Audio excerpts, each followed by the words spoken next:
ताकत से लगना पड़ेगा। अब हमें आंदोलन के मूड में आना पड़ेगा। और साथियों, गोदी मीडिया पे चर्चा तक नहीं चल रही। सरकार ने देश की सुरक्षा और देश के सेनाओं को बेच दिया। और मीडिया, गोदी मीडिया कुछ चैनलों को छोड़ दे, कुछ अखबारों को छोड़ दे, ये जो हमारे सोशल मीडिया के साथी हैं, यही पोल खोलने का काम कर रही। गोदी 4 साल के बाद 11 लाख रुपए देंगे, 44 लाख रुपए का बीमा शहीदी होने पर, और जो है कोई पेंशन नहीं मिलेगी। सेवानिधि पैकेज का नाम दिया है, 11 लाख रुपए दे रहे हैं, हम बहुत बड़ा काम कर रहे हैं। साथियों, ये अग्निपथ योजना जो इन्होंने लागू करी है, तो इनको फिर सदनवीर योजना भी लागू करनी चाहिए। एमपी और एमएलए को भी 1-1 साल के लिए बनाना चाहिए, फिर उनको घर भेज देना चाहिए, और उनके सारी मेडिकल की फैसिलिटी, उनके भत्ते, उनकी पेंशन सब बंद करने चाहिए। कि 4 साल जब कोई जवान अग्निपथ योजना से जाएगा और फिर 75% को 4 साल बाद घर भेजा जाएगा, तो सरकार ये नहीं बता पाई कि 25% को रखने का क्राइटेरिया क्या होगा। यानी कि जो अधिकारियों की चापलूसी करेगा, जो अधिकारियों को पानी मारने का काम करेगा, जो उनकी चापलूसी करेगा, उन लोगों को रखा जाएगा। और भारतीय सेना को चमचों की फौज बनाने की तैयारी हो रही। भारतीय सेना को अंबानी की फौज बनाने की तैयारी हो रही है। भारतीय सेना को आरएसएस की फौज बनाने की तैयारी हो रही है।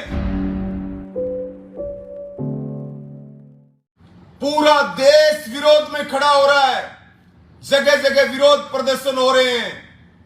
यानी कि सरकार ने सीधे सीधे लोकतंत्र के ऊपर चोट मारने का काम किया है। और अब हमारी जिम्मेदारी है कि किसान आंदोलन की ऐतिहासिक सफलता के बाद हमारी जिम्मेदारी है कि हम युवा शक्ति को जगाएं। हमारी जिम्मेदारी है कि हम देश की सेना को बचाएं।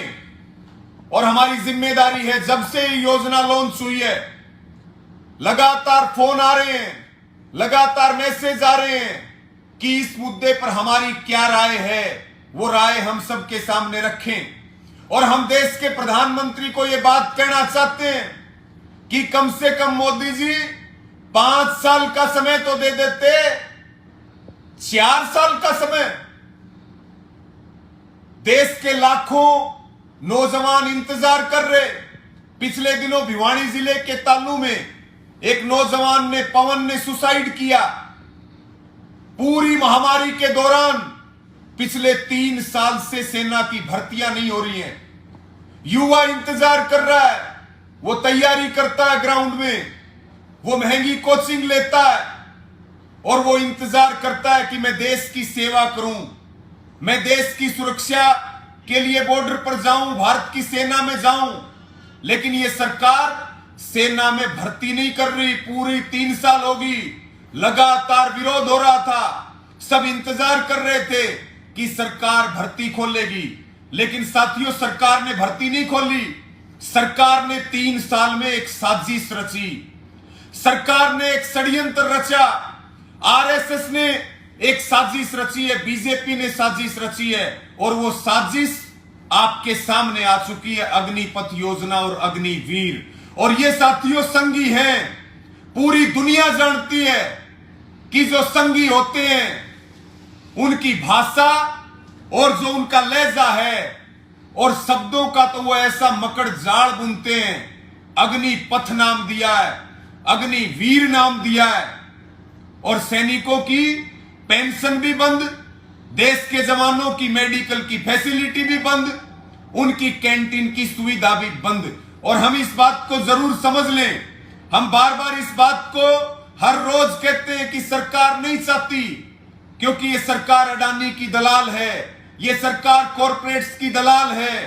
सरकार नहीं चाहती सरकारी कर्मचारी रहे, सरकार नहीं चाहती किसान के पास जमीन रहे, सरकार नहीं चाहती कि इस देश में सैनिक रहें, सरकार नहीं चाहती इस देश में स्टूडेंट और खिलाड़ी रहें।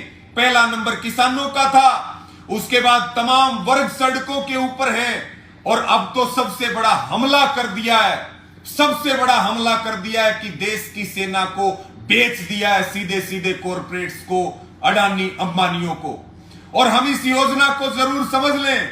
सरकार ने जो ये योजना निकाली है कि हम जुलाई 2023 में पहला बैच तैयार करेंगे तीनों सेनाओं के अंदर, और उसमें 46,000 जवान तैयार होंगे, और 4 साल के बाद 75% को निकाल दिया जाएगा, 25% को रख लिया जाएगा, और पहले साल से लेकर के 4 साल तक करीब करीब 30,000 से लेकर के और 40,000 का वेतन रहेगा।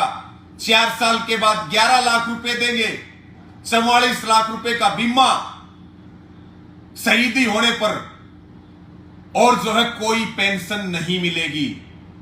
सेवानिधि पैकेज का नाम दिया है, 11 लाख रुपए दे रहे हैं, हम बहुत बड़ा काम कर रहे हैं। साथियों, ये अग्निपथ योजना जो इन्होंने लागू करी है, तो इनको फिर सदनवीर योजना भी लागू करनी चाहिए। एमपी और एमएलए को भी 1-1 साल के लिए बनाना चाहिए, फिर उनको घर भेज देना चाहिए, और उनके सारी मेडिकल की फैसिलिटी, उनके भत्ते, उनकी पेंशन सब बंद करने चाहिए। ये बैठ करके मलाई खाएंगे। मेरे हिसाब से जो इस देश से प्यार करता है, जो इस देश को चाहता है, वो कल के बाद चैन से सो नहीं पाया होगा। वो कल के बाद जब से इस योजना की घोषणा हुई है, उसने ढंग से रोटी नहीं खाई होंगी। और ये पीड़ा की बात है साथियों, इसलिए हम इसके ऊपर सारी चीजों पर जिक्र करने वाले हैं। और बीच में अनुराग जी को, जो देश के फौजी हैं जिन्होंने बॉर्डर पर रह करके सेवा करी है, वो भी अपनी बात इसके बीच में रखेंगे। जी बिल्कुल, जो मोदी सरकार का ये फैसला है, ये बिल्कुल देश की सुरक्षा के ऊपर सीधा हमला है। और जो देश के युवा जो अपने मन में सेना के अंदर जाके सेवा करने की भक्ति की भावना रखते हैं, उनके ऊपर भी, उनको भी निराश करने वाला ये फैसला इस सरकार ने लिया है। और जो 4 साल का टाइमिंग रखा है, इस 4 साल में एक जवान अपना जो प्रशिक्षण होता है उसी को पूरा कर पाता है, और उसके बाद में यूनिट के अंदर जाने के बाद सीख पाता है, और उसके बाद में ही फिर उसकी वापसी की भी तैयारी सरकार ने 4 साल की कर दी है। ये बहुत कम पीरियड है। और इसके साथ में जो खबरें आ रही हैं कि पेंशन वगैरह बंद हो जाएगी, ये सारी की सारी टोटली जो सेना के अंदर अभी पेंशन चल रही थी उसको भी बंद करने की योजना है सरकार की। जी रवि जी। तो साथियों, अभी आपने अनुराग जी की बात भी सुनी, और आप सबको ध्यान है जब इन्होंने वोट मांगी थी तो इन्होंने वोट मांगे थे 1 रैंक 1 पेंशन के नाम पे, और अब ये बात कर रहे नो रैंक और नो पेंशन की। ये बहुत बड़ा मुद्दा इसलिए है कि आपने इस योजना को तो समझ लिया, और आपने यह भी समझ लिया कि 4 साल के लिए सैनिक ठेके पे भर्ती होंगे।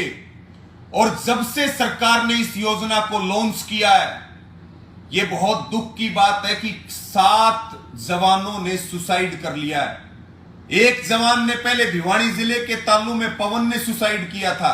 जिन युवाओं को देश की रक्षा में जान देनी थी, वो जो है सरकार उनकी जान ले रही है, ये सिस्टम उनकी जान ले रहा है।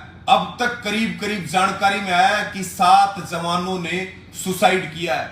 और साथियों, आप सब इंतजार कर रहे थे भर्ती खुले, और सरकार जो है, हम सोच रहे थे कि महामारी के कारण भर्ती नहीं हो रही, और अब तो पूरा खेल समझ में आ रहा आरएसएस का कि इन 3 सालों में ये खेल रचा गया है। जो रक्षा मंत्री और तीनों सेनाओं के प्रमुखों ने जो बात बताई है, ये खेल रचा जा रहा था। और इसमें जो सबसे बड़ी बात है, सब ये इंतजार कर रहे थे कि एयरफोर्स की ज्वाइनिंग होगी, जिनका रिजल्ट आ चुका है, और रिजल्ट उनका